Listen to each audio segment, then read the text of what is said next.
about Candy Mountain? I know that's it in the background. Yeah. Tell me about the impetus for the AVA. So it'll be Washington's smallest AVA when it is approved. So it's like 820 acres. It's been submitted and approved with Washington, but now we're just waiting on all the federal stuff, right. You know, sitting on someone's desk somewhere in a stack waiting to get stamped, you know. The estate vineyards for Kitzke. They're all here okay. On this property for Kitzke, and then we have a separate vineyard that's out. It's not in Candy Mountain AVA or Red Mountain. It's right across from the Red Mountain AVA okay. in like Lower Yakima Valley. So what are you guys growing on the estate here? So here we mostly do Bordeaux varietals. So we have Cabernet Franc, Cabernet, Petit Verdot, and then we have Syrah in the back, and then a little bit of Sangiovese actually in the front. Oh, so okay. The Sangia is kind of an anomaly over here. It's all east facing, all lyre style train stuff. So like a double cordon that comes up and splits, so a lot more shade. And then our neighbor Jim, actually over here, he's like the reason why we started planting grapes, but he has like Merlot and Cab that we get that was planted in 1982. So it's pretty old vine stuff right. over there, and he has some other varietals as well. But yeah, he's kind of he's the pioneer of the Candy Mountain.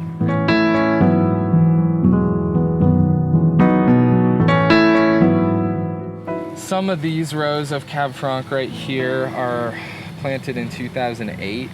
So we kind of added, what we did was, as kind of as the wines really started to prove themselves, I think my parents started gobbling up a little bit more of the square footage of the areas, planting more rows and stuff like that. So our Cab Franc used to be all east facing in the front.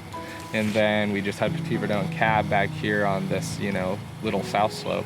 And then basically the yard was big, and they're like, hey, let's plant some more Cab Franc. So that's kind of where the Cab Franc back here came. And it's crazy because we don't have as much caliche on the east-facing stuff. Up there, it's just like a little bit more rocky and just like floating basalt in the loam and that sort of stuff. But back here, you know, you'll get like these crazy small berries because it's like right on the I mean, you can see this stuff's pretty small right now. It'll get a little bit bigger, but you'll see it even more when we walk right over here in the Cab Franc, where it's just like so stressed and tiny little berries compared to like the front where they'll get a little bit more size on them.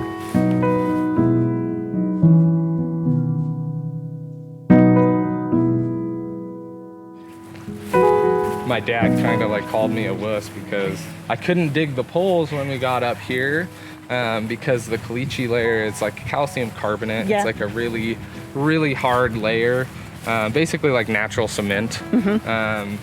And so he ended up bringing in our backhoe, and when we had the backhoe in here, it broke like 2 teeth off the metal bucket on the backhoe. And you're like, I'm not a wuss. Yeah, no, it just shows you like how hard this stuff really is. So back here, you'll see like there's a lot more shatter, a lot smaller berries. Gotcha. So that's kind of where you get that natural stress from the caliche layer. So yeah, that's the good thing is like we had so much water in the ground this year because we had like a foot of snow here until like March 9th or something. Wow. It was like really late. So that was like, you know, where it might evaporate when you're on basalt or something else. Here with that caliche layer, it just was really like locking it in and holding it in. So yeah, this is the first time we've turned the water on this year, just because we were trying to get the canopies to shut down and focus on fruit, you know. And it was like, man, okay, this is weird. It's July and we haven't had to water once. Yeah. And it's not been cold, you know. Right. So yeah, that's kind of, this is Petit Verdot where this starts, and we're kind of we're going to be implementing a different like training system. So you can see like we're leaving some of the suckers low this year. So basically this stuff's all like 20 years old, and you're getting older and older wood on the cordon. Right. So to preserve the vineyard and make it basically healthier longer, I'm gonna slowly start switching to like cane pruning lower. That way there's less cuts and less basically Right. less cuts, you know, less possibilities for disease, or at least that's what they say. And it just keeps fresh wood each year, so you're getting you know, fresh wood and new growth from the fresh wood versus like your sap flow can kind of get slowed down when you're doing a lot of the cutting cordon wise. Yep. So that's my thought process, because as the vines get older, they start to produce less and less. Right. And so I just want to keep them as happy older as I can. Because they're like now at 20 years, it's like we do about one color pass during veraison, and that's about it. Because they really regulate themselves. They don't try and grow too much more than, as long as you do a good job pruning, they don't try and grow, you know, much more than 3.5 tons an acre. So usually we try and get it to right around that 3 ton mark. Yeah, so this is like, this kind of lets you see like the ridge line, I guess, Right. and how Candy Mountain is really set up. It's pretty much all directly south almost. You might have a tiny bit of, you know, southeast and southwest, but it's kind of, the way the mountain's formed, it's small. It's not long, you know, it's kind of comes to one point and you have that one little section. There's a hiking group that we used to do a bunch of hike, wine, and dine events with, but they bought the land that goes up the ridge right here. So you won't ever get obstructed with a bunch of houses and stuff. To me, is like, I studied sustainability and tourism before I did wine stuff. And so you really like preserving those ridge lines and those views and that sort of stuff. Well, I was gonna show you the Syrah because it's trained very differently. So there's kind of some different sides of things that we'll do. And it's interesting because like a lot of the stuff, you know, we started,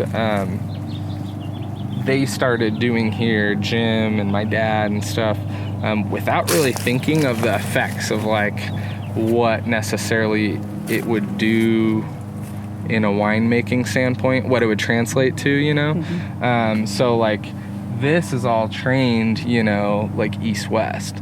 So you're getting the sun on one side of this vineyard the whole entire day, which is like, you know, some people would say is not ideal. But one thing I've found that's worked out is like, you know, Syrah in Washington, especially from hot areas, you know, the alcohols get really high. It's an early picking grape. And it's really, Syrah in Washington, as great as it is, it's easy to me to kind of obliterate some of the terroir that comes with Syrah and just get a really big, rich, ripe, jammy Syrah. And that's not what we'll try and do here. So we do have to pick it separately depending on the vintage. So we'll pick one side and then pick the other side because of that east-west. But what we'll actually do is we'll hang more fruit on the shaded side, less on the sun side, and then it allows us to really keep that alcohol down. So like a Syrah that we can try today is like, it was picked at like 24 bricks and it's like 13.3% alcohol. So it's, but it's 13.3% alcohol, but it's still like, phenolically it's ripe, you know, it's like had the heat, it's had, you know, basically the time to really develop just without the sugars spiking really hard. So it's kind of a different training system that at the beginning I was like, oh, this doesn't look right, we need to change it, you know? And then after like making wine, I was like, I'll try it and make wine from it for a couple of years, and then you slowly start to find your style and what you want, you know, and wanting a lower alcohol is like, okay, maybe I don't want it straight up and down and exposed to just sun all day like everyone else, you know.